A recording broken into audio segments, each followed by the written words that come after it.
Selamat berjumpa kembali di mata kuliah Berpikir dan Menulis Ilmiah KPM 100 dari Departemen Sains Komunikasi dan Pengembangan Masyarakat, Fakultas Ekologi Manusia, IPB University. Perkuliahan kita hari ini sudah memasuki perkuliahan ke-13 yang akan membahas mengenai penyajian data dan informasi. Bersama saya, Dina Nurdinawati. Pada perkuliahan ke-13 kita kali ini ada 3 subpokok bahasan yang akan dibahas. Pertama adalah tujuan penyajian data dan informasi.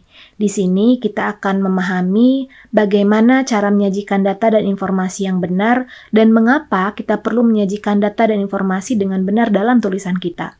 Kedua, kita juga akan membahas mengenai tabel, jadi bagaimana cara menyusunnya, apa pentingnya tabel dalam tulisan ilmiah kita, nanti kita akan bahas bersama. Dan yang ketiga adalah kita akan mempelajari mengenai bagaimana cara menyajikan gambar dalam tulisan kita. Seberapa penting gambar tersebut dalam tulisan kita juga akan bahas, jadi ada 3 subpokok bahasan yang akan kita bahas pada hari ini.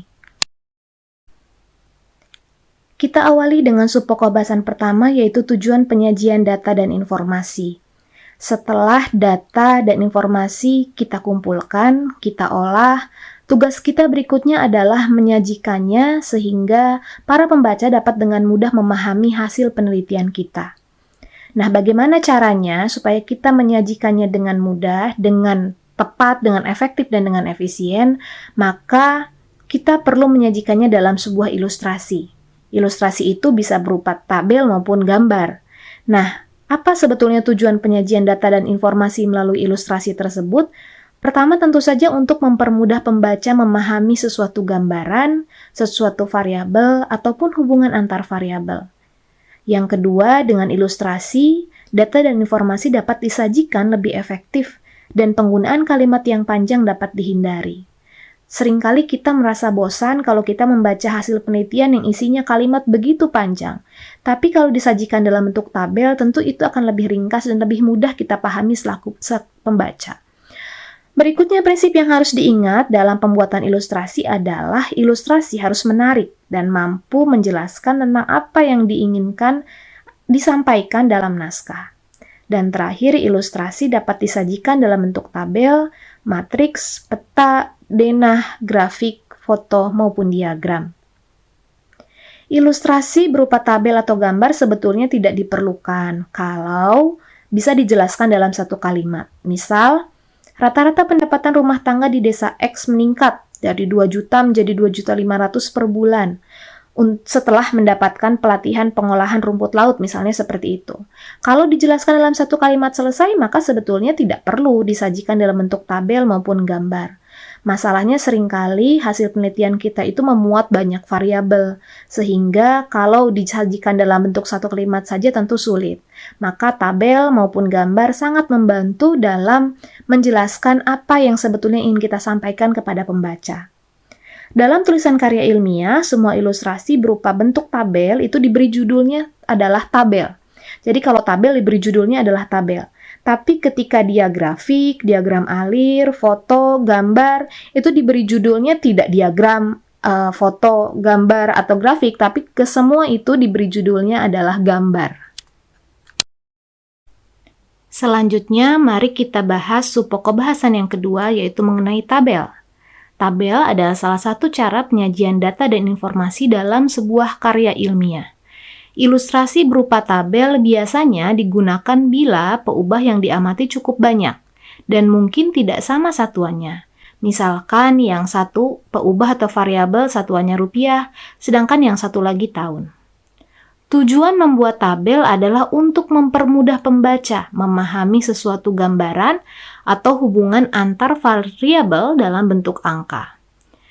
Kalau kita bandingkan dengan kita menceritakan hubungan tersebut dalam bentuk kalimat yang tentu tidak efektif dan efisien karena sulit untuk membayangkannya, akan lebih mudah memahaminya dengan bantuan ilustrasi berupa tabel. Untuk itu, dalam tabel perlu disusun secara logis, sehingga informasi yang disampaikan dapat dimengerti dengan cepat dan tepat. Pada bagian selanjutnya, kita akan mempelajari bagaimana cara kita membaca tabel, khususnya jika tabel mengandung lebih dari satu variabel. Tabel yang terlalu rumit itu tidak disarankan. atau tabel yang memuat terlalu banyak data itu harus dihindari. Jika kita punya banyak data, maka sebaiknya data-data tersebut bisa disampaikan saja dalam bentuk tabel di lampiran.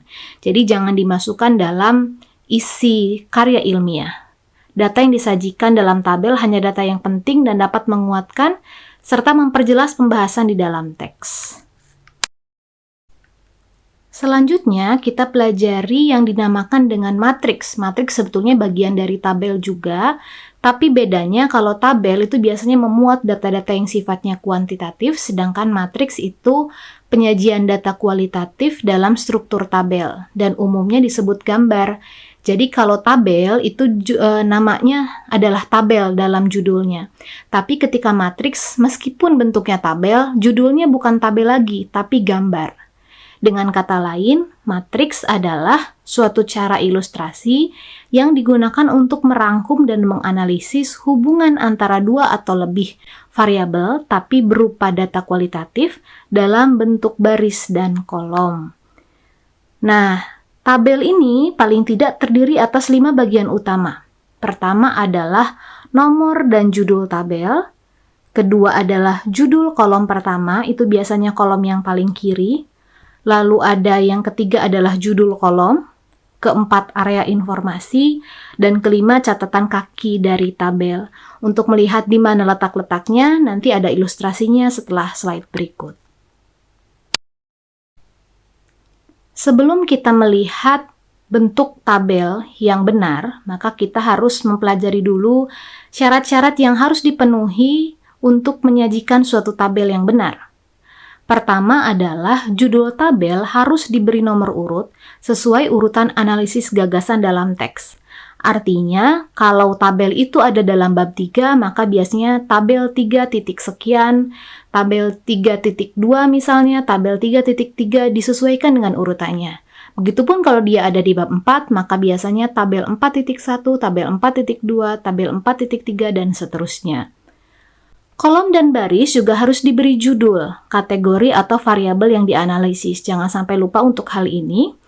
Lalu judul-judul tersebut harus menunjuk pada isi sel dan dilengkapi dengan lokasi dan tahun. Ini yang penting juga. Lalu yang keempat, judul-judul tersebut harus singkat tetapi jelas, tidak ambigu atau multitafsir. Jika perlu diberi tanda untuk diberi keterangan yang ditempatkan langsung di bawah tabel. Kelima, sumber data asli harus dicantumkan, kecuali data primer. Jadi kalau kita menggunakan data sekunder, sumber dari tabel itu menjadi penting. Kalau data primer, tidak perlu disebutkan sumber data primer, tidak perlu. Jadi itu hanya berlaku ketika menggunakan data sekunder. Yang keenam adalah, tabel yang masuk dalam naskah utama sebaiknya panjangnya tidak lebih dari 1 halaman. Tabel-tabel yang besar sebaiknya ditaruh di lampiran. Jadi tidak disarankan kita menyajikan tabel yang terpotong menjadi 2 halaman. Yang ketujuh, variabel independen diletakkan dalam kolom dan variabel dependen dalam baris, tapi sebetulnya ini sangat bisa dipertukarkan, dan persentase 100% itu tergantung pada di mana diletakkannya variabel independen.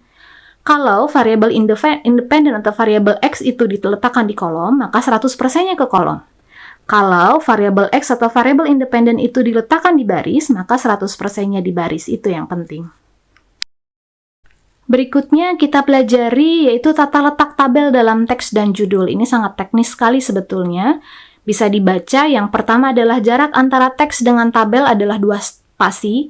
Jadi setelah teks tidak langsung judul tabel, tapi bisa enter 2 spasi dulu, baru kemudian dilanjut dengan judul tabel. Judul diletakkan di tengah badan tabel, jadi dia menggunakan rata tengah. Lalu yang ketiga, jika judul 2 baris, maka huruf pertama baris kedua judul harus lurus dengan baris pertama. Jadi judul ada di tengah itu berlaku untuk ketika judul tabel itu hanya 1 baris. Tapi kalau 2 baris biasanya di kiri, dan itu pada baris keduanya diletakkan lurus dengan huruf pertama dari judul yang ada di baris pertama. Hanya kata pertama judul yang diberi kapital. Jadi kalau di Microsoft Word itu namanya sentence case. Jadi tidak capitalize each word. Lalu yang kelima, jarak antara judul dengan tabel itu 3 pt. Yang keenam, jarak baris dan badan tabel 1 spasi. Yang ketujuh, jarak antara badan tabel dengan keterangan tabel 3PT. Yang kedelapan, jarak antara keterangan tabel dengan teks berikutnya itu adalah 2 spasi. Isi tabel tanpa garis vertikal maupun horizontal. Jadi kalau dalam PPKI itu isi tabel tidak perlu diberi garis. Yang ke-10 adalah garis horizontal di awal tabel, akhir tabel, dan heading kolom. Yang ke-11, jenis dan besarnya huruf digunakan dalam judul dan sel-sel tabel harus sama dengan teks. Dan yang ke-12, nomor tabel diberi angka Arab secara berurutan. Dan jarak antara nomor dengan judul 2 ketukan. Berikutnya, setelah kita bahas mengenai bagaimana persyaratannya, bagaimana teknisnya, langsung saja kita lihat ini adalah format tabel. Jadi format tabel adalah seperti ini, anggaplah itu adalah kalimat terakhir dari teksnya, lalu enter 2 spasi, baru kemudian nomor tabel di bawahnya, lalu judul tabel, dan bisa lihat di situ, tadi ingat bahwa ada 5 yang harus ada dalam tabel, di antaranya ada judul kolom pertama, lalu ada judul kolom di situ, lalu ada subjudul kolom di bawahnya. Area informasi itu merupakan badan tabel yang ada di dalamnya. Dan tidak lupa ada catatan kaki. Catatan kaki ini biasanya berisi sumber. Jadi dia bersumber dari mana. Lalu hal yang perlu diperhatikan adalah judul baris biasanya untuk menunjukkan pengelompokan perlakuan atau peubah yang ditentukan terlebih dahulu. Dan tabel yang pendek dan lebar itu lebih baik dibandingkan tabel yang terlalu panjang dan lurus. Jadi daripada kita menggunakan tabel yang ramping tapi panjang ke bawah gitu, lebih baik menggunakan tabel yang lebar dan gemuk. Itu lebih baik, meskipun ya sebetulnya akan lebih baik lagi jika proporsional. Berbicara mengenai jenis tabel, ada 2 jenis tabel. Pertama adalah tabel tunggal, yang kedua adalah tabel silang. Tabel tunggal ini sifatnya univariat, jadi dia analisis satu variabel saja, dia berguna untuk menyajikan sebaran kategori suatu variabel. Sedangkan tabel silang ini analisisnya sudah bivariat atau bahkan multivariat. Jadi dia sudah menyajikan sebaran 2 variabel atau lebih yang saling berhubungan. Kedua jenis tabel dapat digunakan untuk analisa sesuai dengan kebutuhannya. Ketika data disajikan dalam tabel, maka data tersebut bisa berbentuk angka absolut maupun relatif. Angka absolut bermanfaat untuk memberikan informasi mengenai berapa jumlah sesungguhnya pada setiap kategori. Tapi ketika kita sudah membandingkan jumlah tersebut dengan jumlah yang lain dan disajikan dalam bentuk persentase maupun proporsi, maka itu disebut sebagai angka relatif. Dan itu berguna untuk membandingkan sumbangan setiap kategori dalam variabel tersebut. Jadi kalau berupa jumlah maka dia disebut tabel dengan angka absolut, jika berupa persentase maka dia disebut sebagai tabel dengan data relatif. Untuk tabel silang, persentasenya, jika independen variabel diletakkan di baris, maka 100% itu ke arah baris. Dan jika independen variabel diletakkan di kolom, maka 100%-nya ke arah kolom. Itu yang perlu dipahami dan jangan sampai tertukar. Bagaimanakah cara penulisan angka yang benar dalam tabel? Penulisan angka yang benar dalam tabel pertama adalah angka ribuan itu diberi spasi. Jadi misalkan kita ingin menulis 15.000, maka bukan 15.000 ataupun 15,000, tapi 15 spasi 000. Angka persentase diberi tanda koma. Misalkan di situ dituliskan misalkan 0,26. Lalu pada kepala kolom diberi nama isi sel dan jenis datanya. Lihat nanti ada contohnya. Lalu penulisan angka dalam teks harus digunakan tanda titik untuk ribuan. Misalkan misalkan angka desimal 15.0000, jangan ditulis 15 spasi 000. Untuk nilai rupiah misalkan 15 juta dapat ditulis 15 JUTA. Jadi bisa ditulis begitu kalau dia dalam teks. Bisa juga misalkan Rp5 bisa ditulis 5 rupiah. Nah, ini adalah contoh tabel frekuensi. Tadi saya sudah sampaikan bahwa tabel frekuensi itu biasanya digunakan untuk analisis univariat. Artinya dia hanya satu variabelnya. Seperti di sini, maka di sini pada tabel yang tersaji, itu variabelnya hanya satu, yaitu mengenai tingkat pendidikan. Jumlah penduduk itu berarti angka mutlaknya, sedangkan persentase itu adalah angka relatifnya.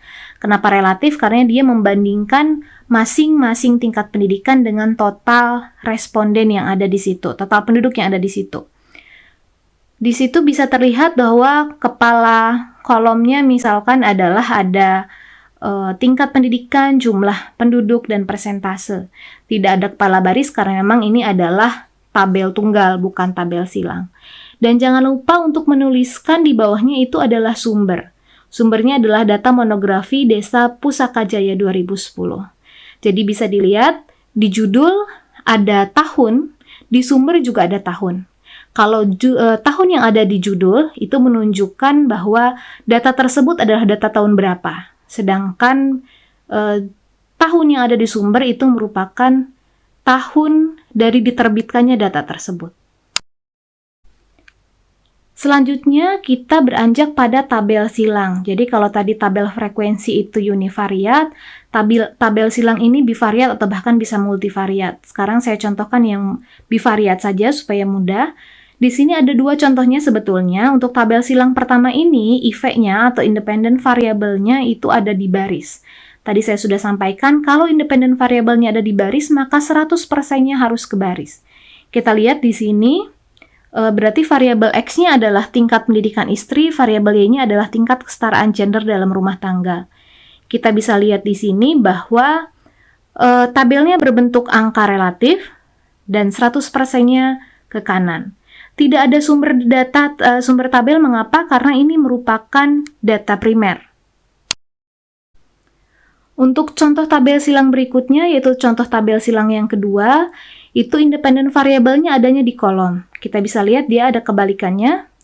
Jadi di sini kepala barisnya yaitu tingkat kesetaraan gender dalam rumah tangga, sedangkan kepala kolomnya adalah tingkat pendidikan istri. Jadi ini bertukar tempat dan 100%-nya juga pindah jadi ke bawah, ke kolom. Karena independent variabelnya disimpan di kolom. Di sini juga tidak ada sumber data karena merupakan data primer. Untuk memudahkan memahami bagaimana cara menyusun tabel tunggal, maka di sini tersaji dummy tabel tunggal untuk frekuensi. Bisa dilihat di situ ada judul tabelnya seperti biasa dan ada variabelnya juga seperti di situ ada, yaitu pendidikan, ada jumlah dan ada persentase. Dan ada sumbernya juga karena dia merupakan misalkan data sekunder, tapi jika tabel frekuensi yang Anda susun itu bukan data sekunder, maka itu tidak perlu dituliskan sumbernya. Untuk dummy tabel silang, saya sudah menggambarkan di situ ada variabel X-nya yang ada di row dan ada variabel X-nya yang ada di kolom. Perhatikan di mana meletakkan 100%. Jadi kalau ada di row, maka 100%-nya di row. Kalau independent variabelnya ada di kolom, maka 100%-nya ada di kolom. Jangan lupa untuk menyertakan sumber jika memang ada diambil dari data sekunder, dan jangan lupa untuk menuliskan juga judul tabelnya. Berikutnya, ini adalah contoh dari matriks. Tadi saya sudah sampaikan bahwa matriks itu sebetulnya sama. Dia merupakan hubungan antara dua variabel tapi sifatnya kualitatif. Jadi tidak ada angka di sini. Jadi misalkan di barisnya adalah cara paling efektif mengatasi, itu ada cara A, cara B, cara C. Lalu sikap guru terhadap dropouts ada sikap A dan sikap B. Dan itu diceritakannya kualitatif. Jadi tidak berupa angka seperti tabel. Kita bisa perhatikan bahwa judulnya tidak lagi tabel tapi gambar. Nah, bedanya nanti kita bisa lihat, gambar itu biasanya judulnya ada di bawah, tapi ketika gambar itu berupa matriks, maka judulnya ada di atas. Itu perlu diperhatikan. Dan seperti biasa, jangan lupa untuk menuliskan sumbernya. Kalau tadi kita sudah membahas mengenai tabel dan juga matriks, kali ini kita akan melanjutkan pada pokok bahasan yang ketiga, yaitu gambar. Jadi selain tabel dan matriks, ilustrasi dapat disajikan juga dalam bentuk gambar. Nah, yang berjudul gambar itu sebetulnya bisa grafik, peta, denah, bagan alir, maupun foto.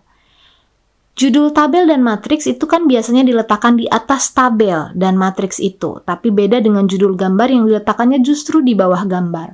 Jadi jangan sampai tertukar. Pencantuman judul tabel, matriks, atau gambar sebaiknya memperhatikan hal-hal berikut. Pertama, merupakan kalimat dengan pernyataan yang ringkas, jadi tidak panjang dan bertele-tele. Kedua, memberikan informasi singkat yang dapat dipahami secara mudah tanpa harus membaca tubuh tulisan. Yang ketiga, memberikan informasi singkat yang dapat dipahami secara mudah tanpa harus membaca tubuh tulisan. Itu sama saja sepertinya.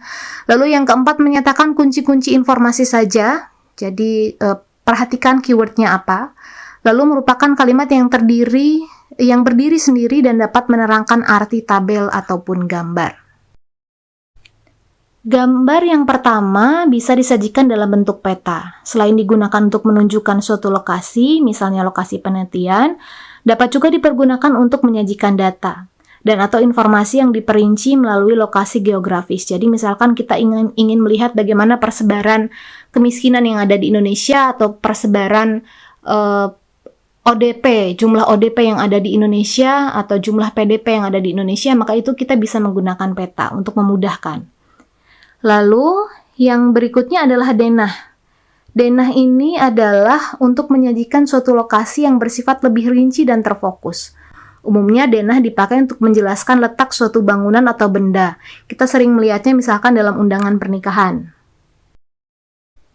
Berikutnya, ada juga yang disebut dengan grafik. Grafik itu penyajian data kuantitatif selain tabel. Grafik digambarkan berdasarkan tabel yang sudah dibuat terlebih dahulu. Ada banyak macamnya. Misalkan grafik lingkaran atau pie chart ini biasanya berupa data tunggal. Jadi kalau kita ingin melihat sebaran persentase terkait dengan variabel tertentu, maka kita bisa menggunakan pie chart. Yang kedua adalah histogram dan yang ketiga adalah grafik batang. Ini hampir mirip, jadi jangan sampai tertukar. Histogram dan grafik batang dua-duanya bentuknya batang. Bedanya kalau histogram itu variabel X dan Y-nya sama-sama numerik. Tapi kalau grafik batang itu biasanya variabel X-nya kategorik dan variabel Y-nya baru numerik. Dan yang keempat adalah grafik garis ataupun kurva. Ini biasanya untuk data yang sifatnya time series, jadi perbandingan antar waktu. Setelah tadi kita membicarakan soal grafik, sekarang kita membicarakan diagram atau bagan atau skema. Sebetulnya masih sama-sama juga gambar. Cara untuk menyajikan informasi atau data yang bersifat kualitatif dan merupakan perincian atau hubungan. Macam-macam bagan, pertama bisa bagan organisasi yang sering kita lihat, misalkan ada di kantor desa ataupun ada di BEM.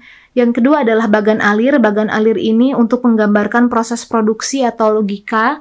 Bisa juga misalkan kita ingin menjelaskan bagaimana proses pengurusan KTP elektronik, nah itu bisa menggunakan bagan alir. Berikutnya bagan kekerabatan atau family chart. Ini biasanya menunjukkan bagaimana hubungan antara satu orang dengan orang lain yang ada dalam satu keluarga. Lalu yang keempat, diagram Venn untuk menjelaskan keterkaitan kelompok dalam suatu kegiatan. Biasanya ini juga menjelaskan bagaimana satu lembaga berhubungan dengan lembaga yang lain dan bisa juga skema yang lainnya.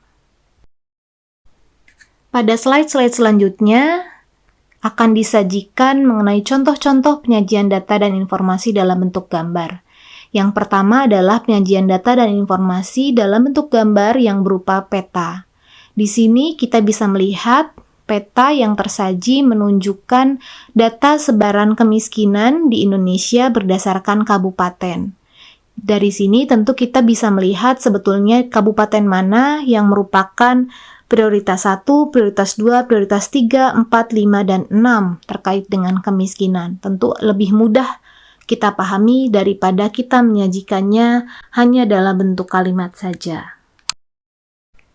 Berikutnya adalah contoh denah. Di sini bisa dilihat merupakan denah bedeng, buruh pabrik tekstil di Bandung. Ini gambarnya betul ada di bawah, namun yang harus dikoreksi di situ adalah judul gambar seharusnya hanya huruf pertama dari kalimat yang merupakan huruf kapital, selebihnya bisa huruf-huruf kecil saja. Berikutnya adalah contoh penggunaan pie chart atau yang merupakan diagram lingkaran. Di sini terlihat bahwa memang hanya satu variabel yang tersaji, yaitu mengenai distribusi penduduk umur 10 tahun ke atas menurut status kawin. Tapi di situ dibedakan laki-laki dan perempuan, tapi dibuat dalam 2 pie chart, artinya memang hanya satu data yang tersaji, yaitu atau satu variabel yang tersaji mengenai sebaran penduduk menurut status perkawinan. Sedangkan jenis kelaminnya tetap dipisah menjadi 2 pie chart. Ini menunjukkan penggunaan pie chart untuk menyajikan tabel frekuensi yang diubah dalam bentuk gambar. Tadi saya sudah sampaikan bahwa histogram dengan diagram batang itu hampir sama. Bedanya histogram itu variabel X dan variabel Y-nya sama-sama numerik. Ini contohnya jumlah pasien klinik menurut umur, jadi di sumbu X itu adalah umur dan sumbu Y itu merupakan jumlah pasien kliniknya. Dua-duanya merupakan variabel numerik sehingga disajikan dalam bentuk histogram, dan bisa dilihat histogram antara satu batang dengan batang lainnya saling rapat satu sama lain karena memang dia numerik sehingga memungkinkan untuk merapat. Nah, ini masih saudaranya histogram, yaitu diagram batang, tapi ingat saya sudah sampaikan bahwa variabel X-nya bisa berupa kategorik. Variabel Y-nya baru yang merupakan variabel numerik. Kategorik di sini kita bisa lihat bahwa sumbu X-nya merupakan desa. Jadi ada desa A, desa B, desa C, dan desa D, sedangkan sumbu Y-nya adalah rataan lama sekolah dalam tahun. Tidak rapat satu sama lain antara satu batang dengan batang lainnya, karena dia bukan merupakan variabel numerik untuk variabel X-nya. Contoh lain yang sering kita lihat adalah bagaimana menyajikan umur dan jenis kelamin sebarannya disajikan dalam bentuk piramida penduduk. Nah, ini sebetulnya adalah contoh dari histogram karena keduanya merupakan numerik. Kita bisa lihat di situ ada 2 piramida penduduk dan seperti biasa ada judul gambar di bawah, lalu jelas bahwa sumbu X-nya apa dan sumbu Y-nya apa.